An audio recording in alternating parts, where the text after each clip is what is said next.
یو کس تپوس کړی ده چې ما باندې تعویض شوی ده او سحر را باندې شوی ده. نو چا باندې چې تعویضونه شوي وي او سحر پې شوی وي، دا ګورې اکثر نر مسلمانانو کې دا مسایل ډېر زیات دي. سحر کول رونو دا حرام دي، حرام. او بعض علماو بعض انواع کفر ذکر کړی ده چې څوک د سحر کار کوي، بعض اقسام یې هغه کفر ته پې سړی رسي او حرام خودي بالکل. نو چا باندې چې سحر شوی وي او تعویض پې شوی وي، نو هغه دپاره ښه طریقه دا ده چې د اخیرني 2 سورتونه یی قل اعوذ برب الفلق او قل اعوذ برب الناس. نبی کریم صلی الله علیه وسلم مبارک باندې سحر شوی او جادو پې شوی. سحر او جادو ګورې په انسان باندې اثر کوي. په مبارک پیغمبر عالی شان پیغمبر صلی الله علیه وسلم مبارک باندې کړو، نو نن په موته خود کوي. پیغمبر علیه السلام مبارک ته 6 میاشتې تکلیف و. مدینه منوره کې یهودیان اوسېدل. لبید ابن عاصم او د هغه لوڼه وې یهودیانو.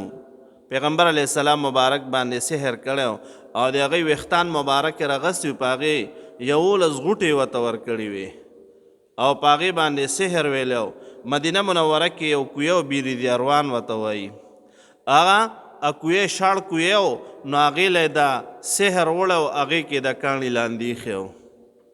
پیغمبر علیه السلام مبارک ته به تکلیف و، خو دنیاوي حالاتو کې ښه کله به وی چې دا کار مې کړی ده او نه به کړی مې ده او نه به وکړی، کله به وی نه مې ده کړی داسې. نو داسې حالات په پې راغل. خو ما ته وي د دنیا په حالاتو کې ګورې، د وحي په حالاتو کې نه، دینی حالاتو کې نه. نو یو ځل داسې تشریف فرما ده اوده ده، د پیغمبر مبارک سترګې که اودوی وي نو زړه مبارک بیدار وي. تنام عینی ولا ینام قلبی. نبی کریم صلی الله علیه وسلم مبارک فرمایي د ما سترګې اودي وي خو زړه مبارک مې بیدار وي. نو یو ځل 2 فرشتې راغې، یوه سر ته کېناسته او بله خپو مبارکو ته کېناسته.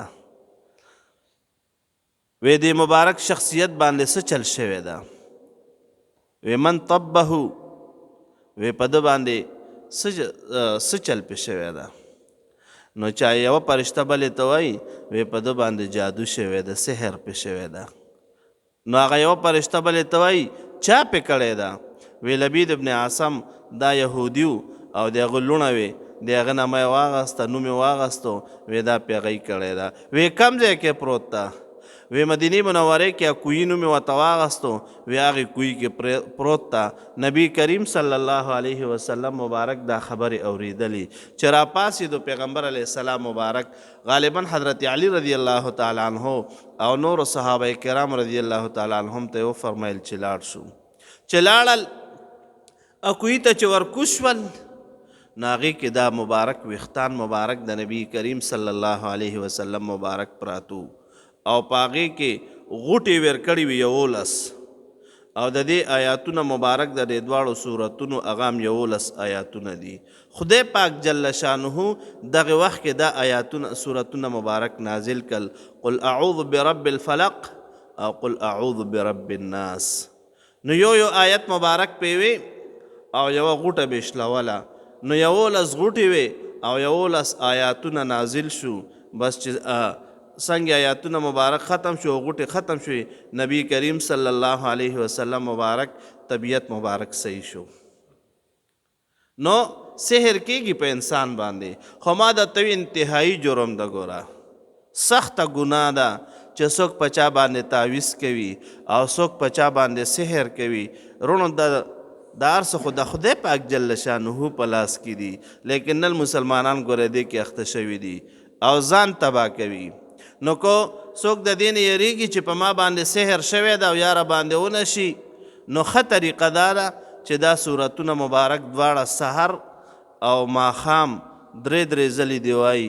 نبی کریم صلی الله علیه وسلم مبارک په چې کله ودو کېدلو، نو دا سورتونه مبارک پې یووې او په لاسونو مبارک پې چف کل او د بدن مبارک کم دی ته به چې لاس مبارک رسېدلو نو په هغې باندې به دا لاس مبارک راښکلو داسې ام المؤمنین حضرت عائشہ صدیقه رضی الله تعالی عنها مبارکه فرمایی وی کله چې نبی کریم صلی الله علیه وسلم مبارک بیمار شو نو بیا به ما د پیغمبر علیه السلام مبارک په لاسونو مبارکو او دغه صورتونه مو به وی او چف کول مو به وی نو دا صورتونه دا ویل پکار دي نو انشاءالله نه مو په سحر کیږي او نه مو په جادو کیږي او دا کوړې وغیره دا هر څه به بیا ختمیږي انشاءالله خو لیکن ما درته ګورې بله شپه ویلي ښه دې تعویزګرو له دی له ګورې مه صحیح دا یو خبره کو صحیح وي نو ګورې لس ورپسې یو کم سل ورپسې د ځان نه جوړې کي دی له مه ځئ رونو خدای پاک جل شانه باندې پناه غواړئ اعوذ بالله من الشیطان الرجیم او دا صورتونه مبارک یې انشاءالله د هر څه نه په امن وي الحمدلله